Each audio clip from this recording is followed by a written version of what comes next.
Hello friends, இது உங்கள் green தமிழா. இன்னைக்கு நம்ம மூவி ரிவ்யூவில் லோக்கல் சரக்கு படத்துடைய ரிவ்யூ தான் பார்க்க போகிறோம். இந்த படத்தோட ரிவ்யூ பொறுத்த மாதிரி நம்ம சேனலை சப்ஸ்கிரைப் பண்ணி உங்கள் ஃப்ரெண்ட்ஸ் ஷேர் பண்ணி சப்போர்ட் பண்ணுங்க. லோக்கல் சரக்கு 2024 தமிழில் தேட்டரில் வெளிவந்த ஒரு comedy emotional movie. SP Rajkumar இந்த படத்தை டைரக்ட் பண்ணியிருக்காங்க. தினேஷ், உபசனா, யோகி பாபு மற்றும் பலர் இந்த படத்தை நடிச்சிருக்காங்க. இப்போ இந்த படத்துடைய கதையை பார்த்துடலாம். படத்துடைய நம்ம ஹீரோ மிகப்பெரிய குடியாராக இருப்பார். இவர் எப்போ பார்த்தாலும் சரக்கு அடிச்சுட்டு ஊரை ஏமாற்றிட்டு தன்னுடைய தங்கச்சியோடைய சம்பள பணத்தில் சரக்கு அடிச்சுட்டு இப்படி எல்லாத்துக்கிட்டையும் ஏமாற்றி சரக்கு அடிச்சுட்டு திட்டு வாங்கிட்டே இருப்பார். திடீர்னு ஒரு நாள் இவர் தங்கச்சி பக்கத்து வீட்டுக்கார பையன் கூட ஓடி போயிடும். இப்போ இதனால் செம்மையாக அப்செட் ஆயிடுவார். இப்போ இறுதியில் ஹீரோ எப்படி திருந்துறாரு, அவரோட லைஃப்பில் ஒரு லவர் ஒருத்தர் இருப்பாங்க, அவங்ககிட்ட பிரச்சனை ஏற்பட்டுரும். அவங்களால ஒரு மிகப்பெரிய ஒரு சம்பவம் ஏற்படும்.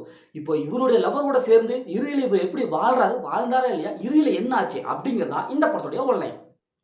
இப்போ இந்த படத்துடைய பாசிட்டிவை பார்த்துடலாம். இந்த படத்துடைய பாசிட்டிவ்னாவே இந்த படத்தில் யோகி பாபு வந்து ஒரு சில காட்சி தான் வருவார். அவருடைய காமெடி நல்லா இருக்கு. அவர் கொஞ்சம் ஒரு சில சீன்ஸ் வந்தாலும் நல்லா சிரிக்க வைக்கிறாரு. இந்த இமான் அண்ணாச்சி அவங்களுடைய காமெடி நல்லா இருக்கு. இப்படி காமெடி நல்லா இருக்கு. அது குறிப்பாக யோகி பாபு வர காமெடி நல்லா இருக்கு. மற்றபடி இந்த படத்தில் பெரிய பாசிட்டிவ்ல எதுவுமே இல்லை. படத்துடைய ஹீரோ சுமாரான ஒரு ஆக்டிங் கொடுத்துருக்காரு.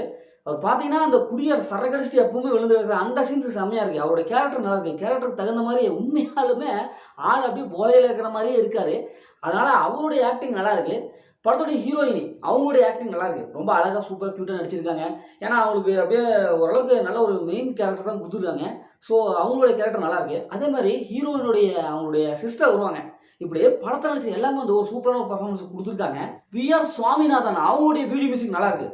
பாட்டெல்லாம் ஓரளவு கேட்குற மாதிரியே இருக்குது. பழனி மூவேந்தர் அவங்களுடைய சினிமோட்டோகிராஃபி ஒளிப்பதிவு சூப்பராக எடுத்துருக்காங்க. இப்போ இந்த படத்துடைய மைனஸை பார்த்துடலாம்.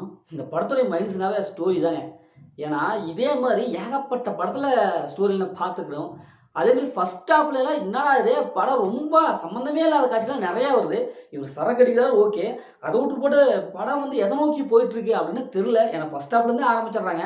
அதனால் படம் பார்க்கும்போது நமக்கு அந்த காமெடி சீன் மட்டும் நல்லாயிருக்கு. மற்றபடி படத்தில் ஒன்றுமே இல்லைங்கிற மாதிரி தான் தெரியுது. ஏன்னா அந்தளவுக்கு ஃபஸ்ட் ஹாஃப் ஸ்க்ரீன் பிளே இருக்குது. அது செகண்ட் ஹாஃப்லேயே அதே மாதிரி தான். எந்த விதமான ட்விஸ்ட் அண்ட் டர்னிங்கும் வந்து மெயின்டைன் பண்ணவே இல்லை. படம் செகண்ட் ஹாஃப்லேயே அதே மாதிரி தான் போகுது. என்னடா சரி ஓகே, ஒரு தத்துவ படமாக வந்துடுது. இப்போ சரக்கு அடித்தா என்ன அவங்களோட லைஃப்பில் என்னெல்லாம் பிரச்சனை இருக்கும் அப்படிங்கிறத ஒரு தத்துவ படமாக செகண்ட் ஹாஃபில் கொடுத்துட்றாங்க. அது காமெடி செகண்ட் ஹாஃப்லேயும் அப்படி கொஞ்சம் கட் பண்ணிடுறாங்க. பார்த்தா படம் பாட்டுக்கு ரொம்ப அட்வைஸாக அப்படியே போயிட்டுருக்கு.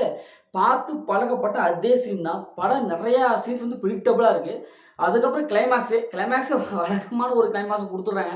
இதே மாதிரி படத்தில் எப்படி கிளைமேக்ஸ் இருக்கோ அதே மாதிரி தான் கொடுத்துட்றாங்க. அதை கொஞ்சம் மாற்றி அமைச்சு ஒரு வித்தியாசமாக கொடுத்துருக்கலாம். அதனால் செகண்ட் ஹாஃப் ஃபுல்லாக படம் வந்து செம்மையாக அடி வாங்குது. இந்த படத்தை ஃபேமிலியோட பார்க்கலாம், கண்டிப்பாக ஃபேமிலியோட பார்க்கலாம். ஏன்னா இந்த படத்தில் அந்த மாதிரி சீன்ஸ் எதுவுமே இல்லை. மொத்தத்தில் இந்த படம் இப்போ சூப்பராக இருக்கலாம், சுமாராக இருக்கலாம். இந்த படம் காமெடிக்கு சூப்பரு. மற்றபடி எப்படிங்கிறத நீங்கள் கமெண்ட் பாக்ஸில் கமெண்ட் பண்ணுங்கள். இதே மாதிரி அடுத்த ஒரு புதிய மூவி ரிவ்யூ சந்திப்போம். உங்களோட பிறகு உங்கள் கவி பாரத்.